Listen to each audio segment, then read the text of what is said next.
um resumo de Amós, né? Falar um pouquinho de Amós aí na página. Pega 2 livros lá, empresta para eles lá. Isso. Na página 49, né? Vai falar Amós, a mensagem da justiça. Que tipo de justiça? Social, né? O livro de Amós, ele vai falar sobre 3 coisas importantes. O resumo, todo o livro de Amós se resume em 3 coisas. Primeiro, justiça. Segundo, retidão. E terceiro, que é o foco do livro mesmo, o amor ao próximo. Amós, quer dizer, no hebraico, servo do Senhor, né? Hã? Está na 49. 49. Nós já vamos entrar no texto já, tá? Ele pregou. Amós, entenda uma coisa. Lembra que nós falamos de reino do norte e reino do sul? Do norte, né? E reino do sul. Ele era do reino do sul, mas ele profetizou para o reino do norte, tá? E quem era o rei do reino do norte naquela época? Jeroboão II. Jeroboão II. Teve o primeiro Jeroboão, o filho dele, né? Esse aqui é o filho do Jeroboão II, ok? Bom, como estava Israel nessa época? Para você entender o contexto de Israel nessa época, como estava? Como o reino do norte se separou do reino do sul, no reino do sul aqui tinha um templo, que era o templo de Salomão, certo? Onde Israel adorava a Deus. Só que como os 2 reinos se separaram, Jeroboão ele faz 2 templos, um em Belém, faz 2 templos aqui no reino do norte. Vamos dizer assim, um templo, vamos chamar aí um templo para rivalizar, ok? Para rivalizar. E aí o que ele faz para ajudar? Ele coloca um bezerro de ouro em cada um desses templos para serem adorados. Aí o negócio já... E para ajudar, não só isso, não tinha só o bezerro de ouro, tinha uma gama de deuses que Jeroboão começou a implantar lá. Acera, o deus Acera, certo? E aí Baal também estava lá. Isso, e também outro que importante, Anat. Começaram a adorar esses deuses, tá? E nesse contexto aí, o que estava acontecendo também na época de Amós? Os reis, os governantes estavam oprimindo os pobres. Esse é todo o contexto do livro de Amós. Os ricos estavam cada vez mais ricos e os pobres cada vez mais pobres. Será que isso tem alguma coisa? Esse aí que ele aumentou mais o imposto, não foi? Foi também. Ele já pegou lá de Salomão, né? Aprendeu com Salomão. Agora, isso tem alguma coisa a ver com nossos dias ou não? Está igualzinho, rapaz. Tem ou não? O que acontecia? Eles estavam cada vez mais ricos. Aí o que acontecia? A pessoa ficava pobre. Ele virava pobre. De pobre ele não tinha como pagar, acabava virando escravo. Em vez deles defenderem as causas, eles, por um sapato, os sacerdotes defendiam o outro por um par de sapato. Falavam, te dou um par de sapato para você não ligar para isso aí. Estava acontecendo coisas desse tipo. Então Amós o que Amós vai acusar? Ele vai lá acusar o quê? Ele acusa os ricos de ignorarem os pobres e cometerem graves injustiças contra os seus pais, tá? Permite que os pobres sejam vendidos como escravos e não liga para isso. E também o que acontece nesse contexto todo aqui é que os sacerdotes também estão nessa situação. Além do rei, os sacerdotes, todos eles. E quando Amós chega com uma mensagem, o que Amós fazia mesmo? Qual que era a profissão dele? Ele era boieiro, né? Boieiro é a mesma coisa que boiadeiro? Não. Por que não? Gado miúdo e gado grande. Porque o boiadeiro só cuida de gado grande. Boieiro não, boieiro ele cuida de gado grande e gado pequeno, gado miúdo. Então, por exemplo, ele tinha ovelhas, tá? Ele era ele tinha outra profissão, fazia mais o quê? Ele cultivava uma planta, figos, chamado também de sicômoros, né? A Bíblia chama esse nome de figo também de sicômoro. Zaqueu subiu num sicômoro, só que numa sicômoro bravo, né? Uma figueira brava, uma figueira que não dava fruto, tá? Era um sicômoro bravo. Ele cultivava figos e Deus chama um homem, interessante que ele não era filho de sacerdote, não era filho de profeta. Já tinha escola de profeta na época, lembra? Já tinha escola de Elias, Eliseu, já tinha. Essa escola aqui que tem aqui já existia na época de Elias, Eliseu, não é invenção nossa não, tá?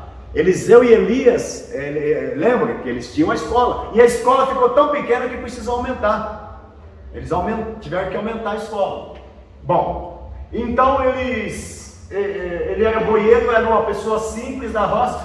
Quando ele vai profetizar para Jeroboão, Jeroboão pergunta: o que você faz da vida?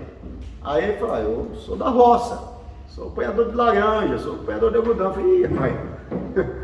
Aí o sacerdote falou: rapaz, volta lá para o Reino do Sul, vai profetizar para lá, rapaz.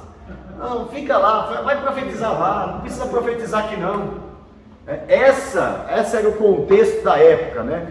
Então aconteceu essa injustiça, Israel rejeitando cada vez mais a Deus. E aí Amós vem com uma mensagem de justiça, que se eles não mudassem o seu modo de ser, de agir, principalmente com os pobres, ia acontecer que eles iam ser assolados por outras nações. E qual foi a nação que assolou? O Reino do Norte? Nós aprendemos aqui, a Síria. A Síria assolou o Reino do Norte 40 anos depois de Amós profetizar. Isso aconteceu, porque eles não deram crédito ao que o Senhor falou, tá? Esse é o resumo. E hoje, irmãos, infelizmente nós vemos isso no mundo hoje, sim ou não? Sim. Os ricos cada vez mais ricos, os pobres cada vez mais pobres, e dentro das igrejas, infelizmente, a gente está vendo isso acontecer em muitos lugares, em que os líderes não se preocupam com os pobres, não se preocupam, estão cada vez mais ricos, mais de carro importado, e é errado, não é, desde que os pobres sejam favorecidos também. Oxalá que todos a igreja sejam próximos, mas o que não pode haver é essa desigualdade, concorda? Essa desigualdade que estava acontecendo no Reino Norte, o povo passando fome, os sacerdotes e os reis, o rei cada vez melhor, né? Aí vai dizer aí, ó, Amós, pega na página 49. Amós, é isso mesmo, né? 49, eu escrevi por cima aqui.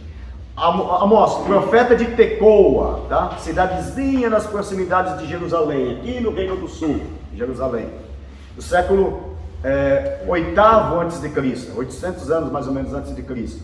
Foi enviado por Yahvé para as 10 tribos do norte de Israel para falar a palavra dura daquela nação, indicar dos seus pecados e como trouxe tantas barreiras para o agir de Deus no meio do seu povo. Pelas informações registradas em sua profecia, constata-se que sua missão entre os israelitas foi de condenar as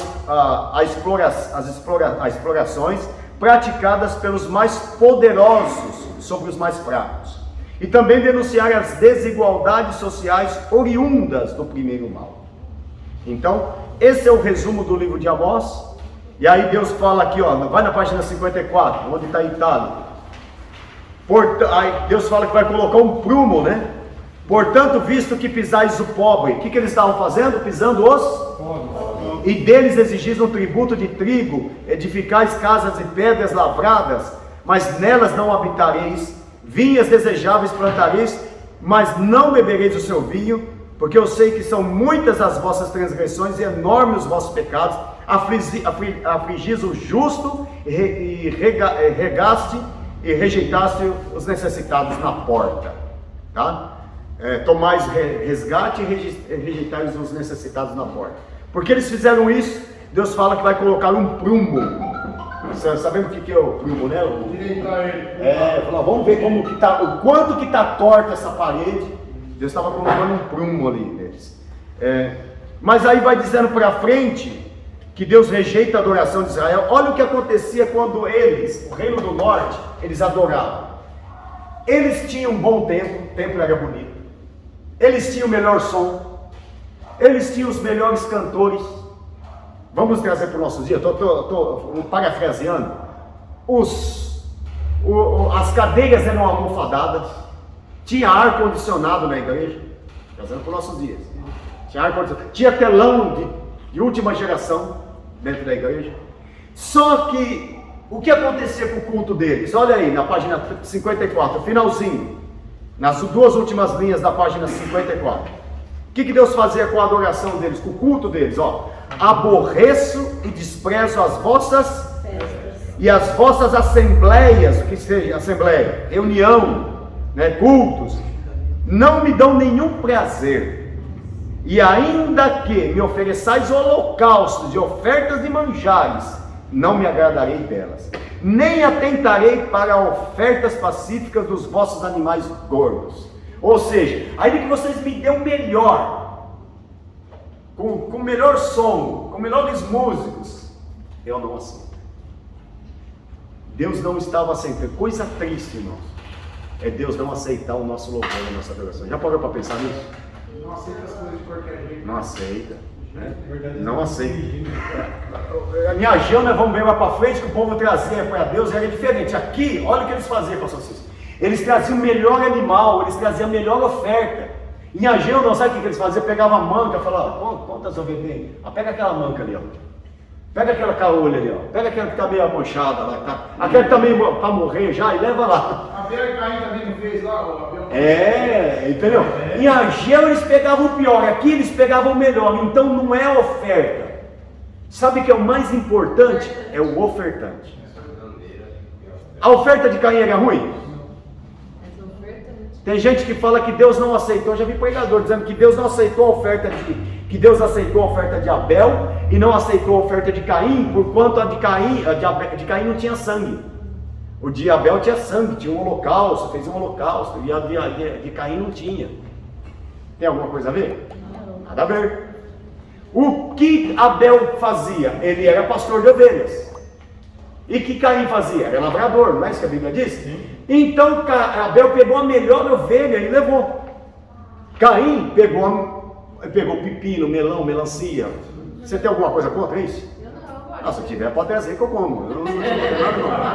Já está falando aqui hoje, inclusive, que tá uma berinjela. Eu fui lá no Compre Bem lá, tá R$4,50 uma berinjela.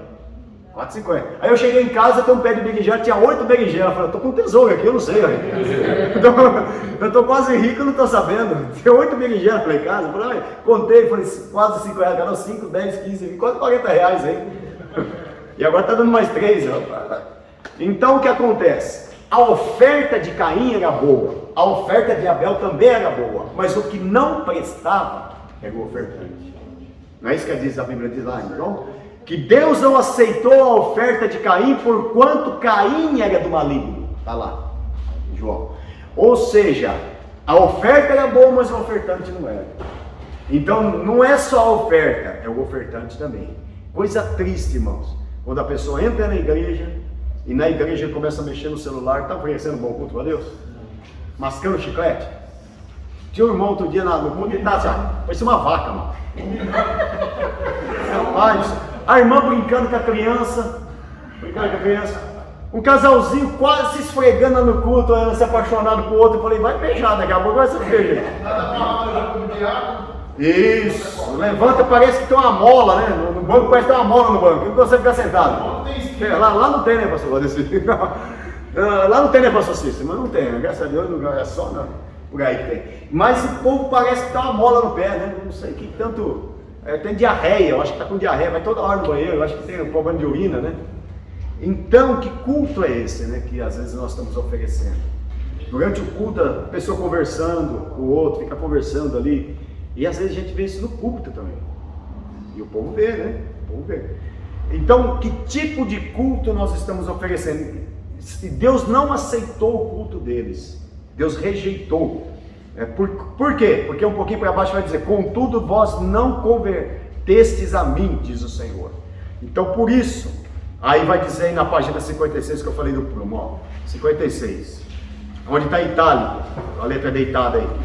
E o Senhor me disse, que vês, Amós? Ele disse, um prumo. Então disse o Senhor, eis que porei o prumo no meio do meu povo Israel, e nunca mais passarei por ele, mas os altos de Isaque serão assolados, e destruídos os santuários de Israel. Levantar-me-ei com a espada contra a casa de Jeroboão. Quem que era Jeroboão? O rei. E Deus se levantou, e tudo isso realmente aconteceu. Mas, apesar disso, há a promessa da restauração. Em todos os livros dos profetas menores ou da Bíblia, você vai ver Deus fazendo uma repreessão, mas sempre dando um antídoto. Sempre fazendo uma promessa de restaurar se o povo se voltar para ele. E a promessa está no final do livro de Amós, no capítulo 9, versículo 12, 14 e 15. 9, versículo 11, 12, 14 e 15.